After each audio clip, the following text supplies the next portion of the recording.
சட்டப்பேரவை இன்று தினம் ஆளுநர் உரைக்கு நன்றி தெரிவிக்கும் தீர்மானத்தின் போதான விவாதத்துல அப்போது பேசிய தமிழக வாழ்வுரிமை கட்சியினுடைய சட்டமன்ற உறுப்பினர் வேல்முருகன் தான் பல நாட்களாக ஒரு கோரிக்கையை வைத்தால் அதனை அரசு நிறைவேற்றுவதில்லை என்ற ஒரு குற்றச்சாட்டை பேரவை வைத்திருக்கிறார்.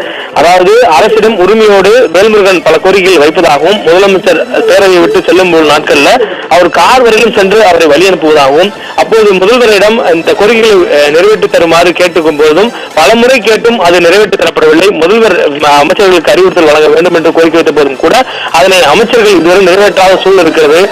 இதற்கு முன்பாக திமுக இதற்கு முன்பாக ஆட்சி செய்த போது தான் எதிர்கட்சியாக இருந்த நாட்களில் கூட வைக்கப்பட்ட கோரிக்கைகளை முன்னாள் முதலமைச்சர் கருணாநிதி நிறைவேற்றி கொடுத்திருக்கிறார்.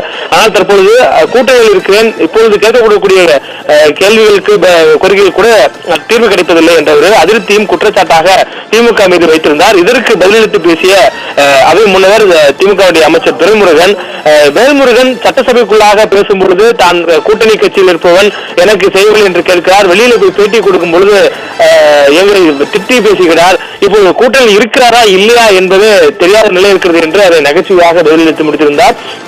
இதை தொடர்ந்து பதிலளித்த முதலமைச்சரும் கூட பதிலளித்து பேசியிருந்தார். அதற்கு முன்பாக திமுக பேச்சாளர் இருந்தேன், அந்த உரிமையில் கேட்கிறேன் என்பதெல்லாம் அவர் பேசிய பொழுது அதற்கு பதிலளித்த முதலமைச்சர் அதனால்தான் நீங்கள் உதயசூரியன் சின்னத்தில் நின்று வெற்றி பெற்றிருக்கிறீர்கள் என்று பதிலளித்திருந்தார். தொடர்ந்து அமைச்சர்களுடைய செயல்பாடு அவருடைய கோரிக்கை மீது திருப்திகரமாக இல்லை என்ற குற்றச்சாட்டை முன்வைத்து வேல்முருகன் பேசியதற்கு பெருமகன் மீண்டும் பதிலளித்தார். அப்பொழுது திருமகளுடைய பதில் என்பது தான் சென்சிட்டிவாக வைக்கக்கூடிய கோரிக்கைகளை கூட அவை முன்னவர் நகைச்சுவாக பேசி அவருடைய வீரியத்தை குறைத்து விடுகிறார் என்ற ஒரு குற்றச்சாட்டையும் துரைமுருகன் மீது வேல்முருகன் வைத்திருக்கிறார்.